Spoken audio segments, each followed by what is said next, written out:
Hello everyone, welcome back to Force Strategy Gaming. Force here, going to be casting, not casting. I'm going to slow that down right there too. I don't know what's going on this morning. I'm going to keep going with it though.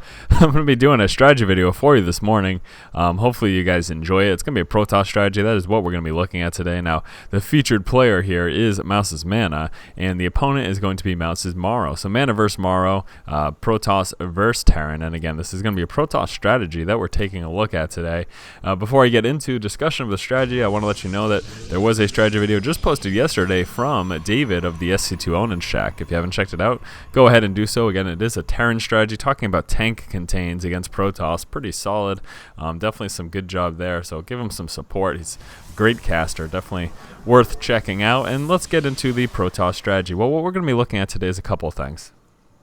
First and foremost, I want to show you guys a nice, safe, solid build to open up with against Terran. This is going to protect you against a lot of things that you could possibly encounter, and it's also going to allow you to transition into many things as well. So what we're going to be looking at is opening with a Gateway Robo build. Specifically, it's going to be a 2-gate Robo, and there's going to be a somewhat early expand. What's important to realize is that the expand comes after scouting the Terran opponent expanding. Again, the idea of you and your opponent's economy, you know, if you fall too far behind your opponent's economy, of course you're going to lose the game. That's a pretty basic concept. So the idea there is that, you know, using that early scouting information with the observer, because we are getting an early robotics facility, using that to determine whether or not you're going to be yourself getting an expansion, or if you're going to be staying on that one base and getting a little more gateways, and then just going for kind of an early push. Now that decision can be made based on the map, based on your positions to your opponent, based on how aggressive you feel like you want to be. All sorts of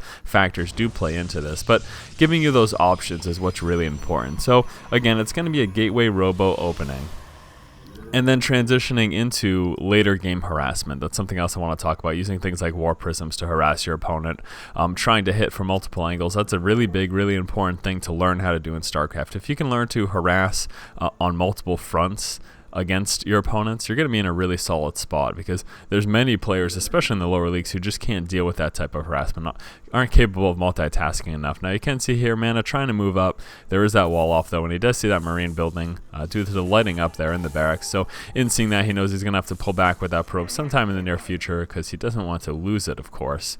Now inside of the base here, like I had mentioned, we are going to be going for that Gateway Robo build opening. So far you can see only one gateway at this point.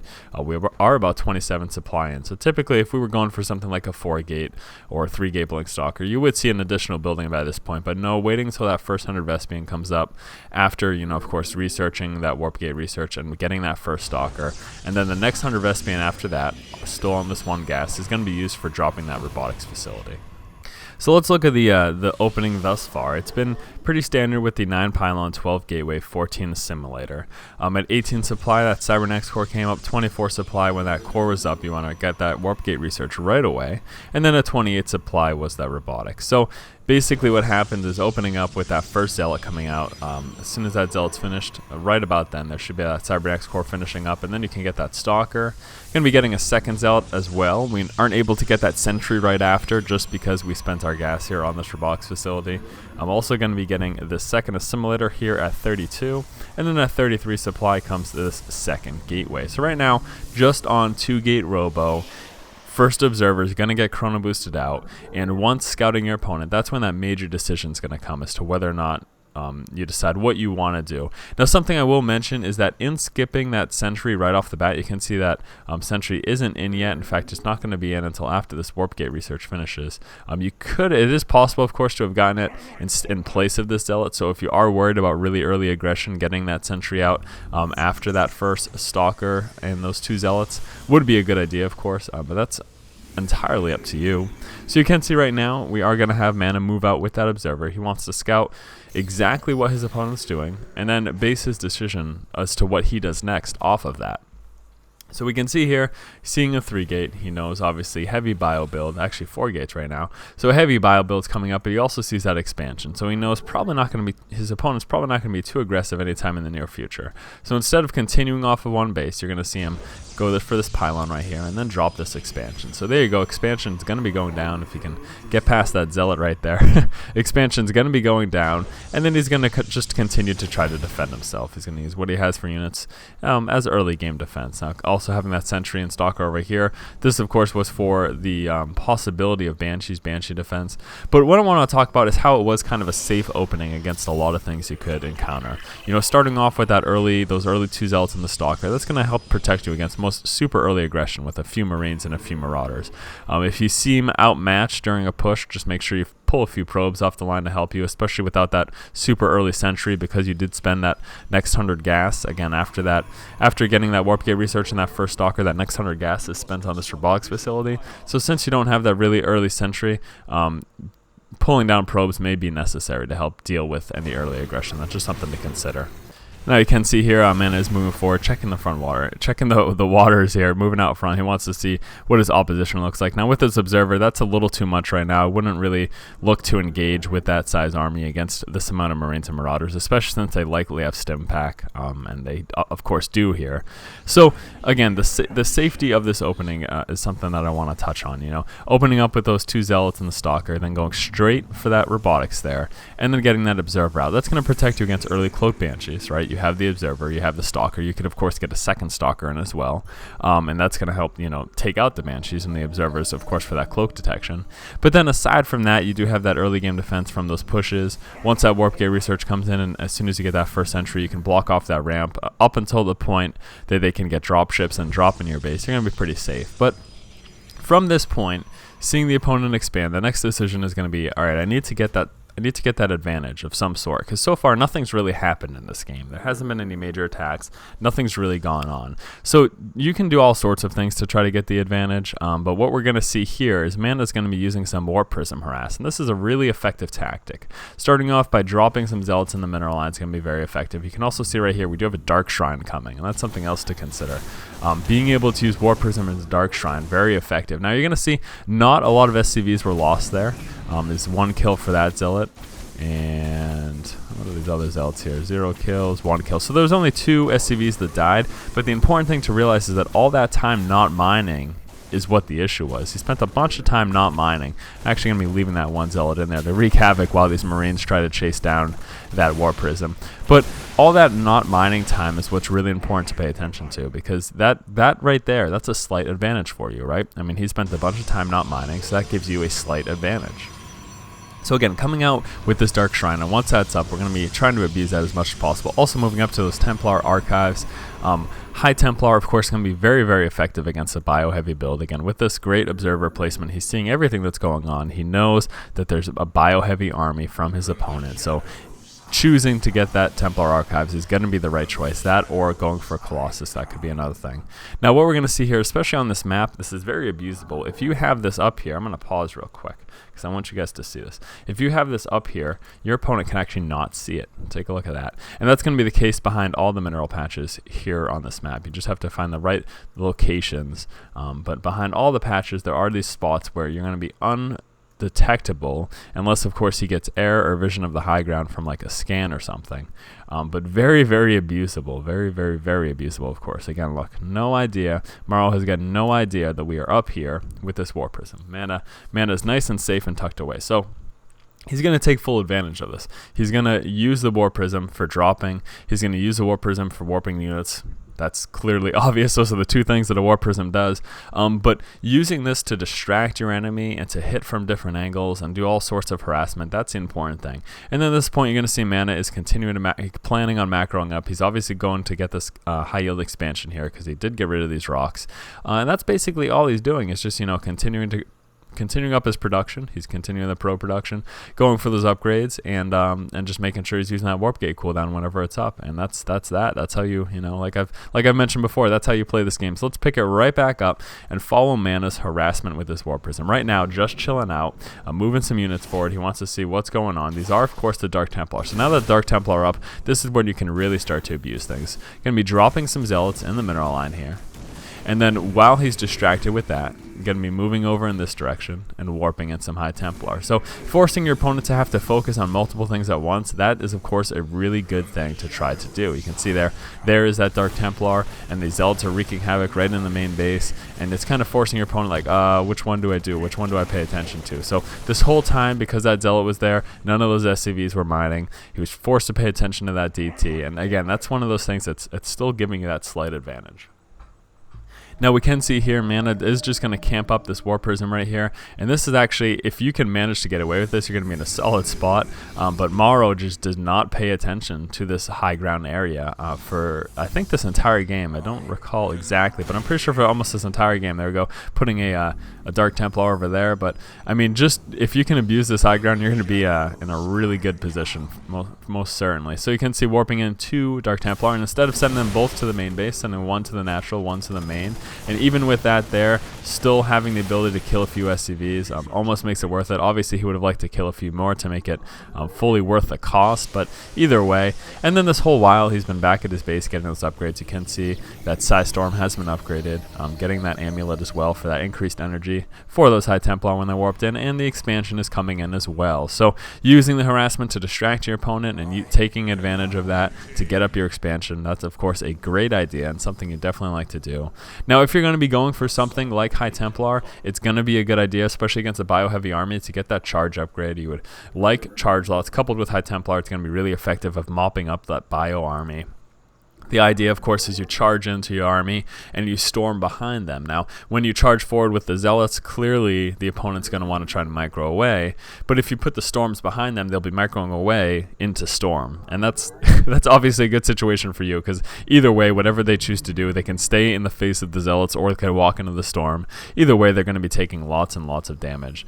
Sending his probes over a little prematurely, and they end up missing one drop off there and then going back all the way to this nexus, but that's okay, not the biggest of deals. He is of course almost out of the main there, and we're going to see things like continuing to put down more production buildings whenever you expand. Again, keep in mind you can, as Protoss, afford about 3 to 4 production buildings off of one base. So he's on 3 bases right now, and we see him with 4, 5, 6, 7 gateways and that 1 robotics. So there's 8 buildings, 8 production buildings when he's on that 3rd base there, and that's about where you want to be. You also have to consider, actually no, he's got 9 because he does have this one right here, and you also have to consider that he's going for this pretty heavy tech build. Of course, he does have all of these things. Now, dealing with this harassment, he got a little frustrated, so you are seeing Morrow drop here, of course. That's something you can expect. And if you're dealing with a drop, again, try not to let the same thing happen to you. Try to be able to focus on both areas as much as possible. You can see he's trying to deal with this. Now, getting the Storm is kind of a really good trump card for you. It allows you to deal with a much larger army, even with a smaller amount of forces. So you can safely, we see here, Mana was able to split his forces. Now, unfortunately, lots going on here. He does end up losing his Nexus, but once he re-rallies his troops and dealt with that drop, he's going to be going ahead and moving in, and at the same time, trying to take advantage of this to try to warp in units into his base. That's going to be a great idea. So you can see right here, like I had mentioned, his units are going to be forced to pull back. The charge going down and then storming behind that is going to be kind of the optimal situation for you, and it's just a little too much for this bio army to deal with. Those charge lots are going to go very effective against Marine Marauders as long as they can get within range. So forcing him to pull back and then storming behind him is going to be the best scenario there for you. And there's going to be a little engagement now. Trying to move forward here, trying to drop storms again on the heaviest cluster of units. So you can see those storms going down, so forcing his units to pull back right there. And then yeah, that's pretty much it. And then all the while this is going on, don't forget about your War Prism Harass. Gonna be dropping this Zealot here, hopefully sending him into the mineral line. There we go. So moving him on into the mineral line and just continuing to work up this harassment. Now he did end up winning that engagement. So going to be pushing forward and trying to take out the expansion again. Realize, here's a great thing. This is something I want to mention too. Force field. Do not forget to abuse force field as much as possible. Just keeping your opponent out of their own base. That is quite an effective strategy if you can manage to do it. Of course, he does have these drop ships, so he's going to be able to lift them up and put them on in. But even all that extra time allowed some extra damage here of this expansion. I'm allowed to kill off a few SCVs, all sorts of things. And then all the while, going to be warping in tons of units into his base, into the main here. So again, hitting on two fronts, trying to be distracting. And now, if we did lose this Warp Prism, it's of course quite possible that something like a Viking would hit the board at some point, and you would end up losing this Warp Prism. If that happens, you can make another one, and then during your next big engagement, pull the Warp Prism into the back of his base, and while you're attacking one of the expansions, go ahead and hit the main. And this is a general tactic that you want to make sure you do late game, especially in late game where opponents are spread out with their army. They're spread out with the things that they need to focus on. Now, obviously, the economy is one of the most important things. So if you threaten hitting the economy at any expansions, that's going to be his primary thing that he wants to focus on, right?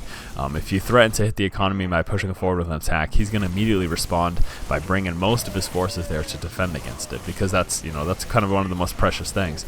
But if you can take advantage of that focus of your opponent when you try to attack an expansion, if you can take advantage of that and then also harass the main at the same time, that's going to be really effective, because again, the main is going to be where most of the production buildings are. That's where the game started. That's where he started building his production buildings. So if you're able to hit that while threatening the economy, you're going to be able to do a lot of damage. Taking out those production buildings means, of course, he produces less, and it means that he's not going to be able to be as effective in defending against your attack. And you can see right there, Morrow did call good games. So just I'm going to pause right here. So I'm just going to go over a couple of the major important things that we took a look at in this video. Here you can see, again, more production buildings were dropped when he got that high yield expansion. Of course, higher minerals means you can afford more, yada, yada, yada. But the most important things that was what we looked at was kind of a solid Protoss opening. It was nice and safe, starting off with that one gateway, moving into that Robo, opening up with those two Zealots and the Stalker, and that's nice early game defense. Get that Sentry, like I said, if you're really, really worried about a super early push, you can get that Sentry.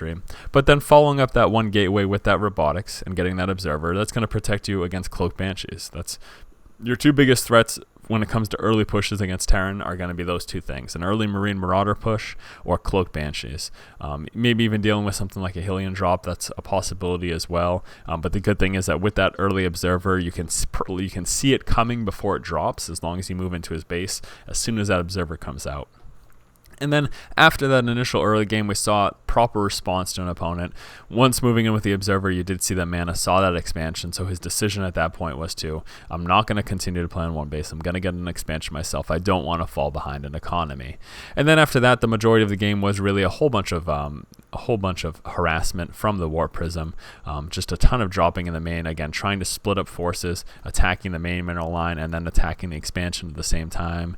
And then later in the game, once there was a third base involved, bringing an attack force into the third base, and then using that Warp Prism to warp into the main base. And it's something as simple as that, even just warping in a few Zealots in the main base while you attack an expansion, that can be hugely devastating, because like I said, the player is likely to focus on whatever's most threatening to their economy. And later in the game, when their main is mined out, if you're trying to hit an expansion, that is the most threatening thing to their economy. So that's what they're going to focus on. And if you can just simply have a Warp Prism move into their base as soon as you move out to the expansion and then warp in some units, you're going to be in a solid position. So hopefully you guys enjoyed this video. Let me go over that just basic opening build order one more time. The opening was with 9 Pylon, 12 Gateway, 14 Assimilator, the 18 supply Cybernetics Core, 24 supply that Warp Gate Research came down, 28 supply Robotics Facility, 32 supply second Assimilator, and 33 supply was that Gateway. And something I want to mention as well about build orders. I've had a lot of people talk about the focus on build orders and how it's not as important. Of course, the general idea is a good concept, having a nice build order to go with. But you have to realize that these build orders are based off of the idea of constant production and how everything kind of relates to it. So the idea here is that, we're consistently building probes. If we are constantly building probes, we have our first 100 extra resources at 9 supply, and that's why it's a 9 Pylon. And then you continue to build probes, and then at about 12 supply is when you have that next 150 minerals, and then that's when you get your gateway at that point. And that's what's important to realize, because if you constantly build probes, you are not going to have 150 extra resources at 11 supply. And that's why you would choose not to get an 11 gate, because if you tried to go for 11 gate, what that means in turn is that you stopped probe production to get those extra resources. You didn't spend those 50 minerals on a probe, and that's why you have those extra 50 minerals. And I guess, I mean, you could get a gateway, of course, at 10 or 11, but that would mean that you, in turn, had stopped production of probes, and that's what you want to avoid. So all these things, you know, if you're constantly producing, all these things kind of fall into place, and that's a great thing about it as well. And let's take a look at the Vespian gas as well. You know, we got that first assimilator at 14 supply, and then as soon as it's up, you start mining Vespian gas. Well, the way it works out is that you get as soon as you're mining the Vespian gas, and then as soon as that Cybernetics Core comes up, as soon as you get that first 50 Vespian, that's when you get that warp gate research. And we said here 24 supply. So 24 supply, that's the earliest you can get it. The Cybernetics Core just came up at that point, and then you just got that extra gas. And then for your next amount of gas, you're going to be getting that stalker. Again, you're going to be spending that 50 Vespian after that initial 50 Vespian for the warp gate research. The next 50 Vespian coming out of this one assimilator is going to be going to that stalker. And then you keep getting Vespian gas, again, still in one assimilator. And then the second you hit 100, you're going to be getting that Robotics Facility, and that comes out 28 supply. So these numbers are just to give a general idea, giving constant production, using your resources on the early game defenses and on always producing probes. These buildings just kind of fall into place, and I hope that clarifies a little bit where these numbers come from and what they mean. Again, you shouldn't just strictly follow the numbers. You need to realize that they just kind of fall into place while you're producing buildings. Yeah, so that's enough of that rant. So anyways, hopefully you guys enjoyed the video. If you did, make sure you subscribe to the channel. Like I mentioned earlier, SC2 Owned Shack did do a Terran strategy video on our channel, so go ahead and check that out. And as always, guys, keep watching and keep owning. It's heavy barracks just coming down with that factory. So the advantage, now, without actually physically seeing this, like we can here through everyone vision, you know when you see something like this that they are behind on tech. It's obvious. If you can get just enough to defend yourself and then continue to tech up, that's going to put you at a tech advantage, and that tech advantage is what can win you the game. So we just know this inherently, right? I know for a fact that my factory is ahead of both Terran players' factory. It's obvious because they've dumped so many resources into these early Marines. They must have a few more barracks, and they must have spent a lot of resources. I mean, these units are right here. Each of them costs 50 minerals. It's not much of a question, really. It's pretty obvious.